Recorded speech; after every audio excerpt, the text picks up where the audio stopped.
नमस्कार, good morning, सुप्रभात, रामकृष्ण हरी। आज थोर समाजसेवक अण्णासाहेब हजारे यांच्या राळेगण सिद्धे येथील संत यादवबाबा शिक्षण प्रसारक मंडळाच्या श्री संत निळोबाराय माध्यमिक व उच्च माध्यमिक विद्यालय राळेगण सिद्धे या शाळेला कॉलेजला भेट दिल्यानंतर खऱ्या अर्थानं येथील निसर्ग सौंदर्य पाहून मन प्रसन्न झालं।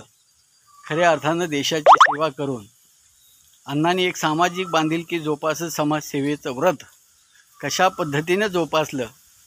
बोले तैसा चाले त्याची वंदावे पावले, असं नाही तर चाले तैसा बोले त्याची वंदावे पावले आधी केलं आणि मग सांगितलं। खऱ्या अर्थानं आपल्या कृतीतून राळेगण सिद्धीचा परिसर निसर्ग सौंदर्याने किती नटलेला आहे याची प्रचिती जर घ्यायची असेल तर खऱ्या अर्थानं या परिसरामध्ये आल्यानंतर आपल्याला अण्णांच्या कार्याची महती समजल्याशिवाय राहणार नाही। राळेगण सिद्धी गावामध्ये प्रवेश केल्याबरोबर खऱ्या अर्थानं या परिसरामध्ये कशा पद्धतीनं निसर्ग नटलेला आहे याची प्रचिती आपल्याला आल्याशिवाय राहत नाही।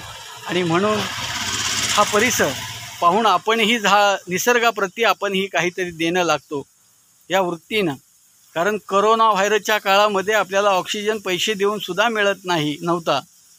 काही लोकांना ऑक्सिजन न मिळाल्यामुळं आपलं प्राण गमवावे लागले। मग निसर्ग आपल्याला किती देतोय, निसर्ग आपल्याला कसल्याही प्रकारचं मोल न मागता अनमोल अशा प्रकारचा ऑक्सिजन देतोय, ही भावना आपल्यामध्ये कधी निर्माण होईल की नाही।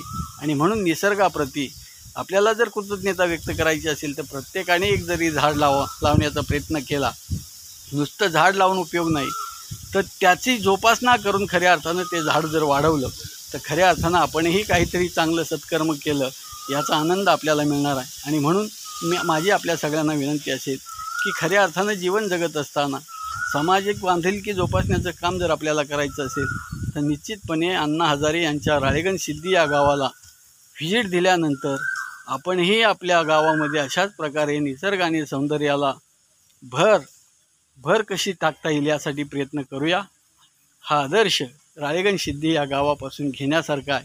तो घेण्यासाठी खऱ्या अर्थानं आपण या ठिकाणी येऊन प्रत्यक्ष पाहून प्रेरणा घ्यावी अशीच माझी विनंती आहे। रामकृष्ण हरी।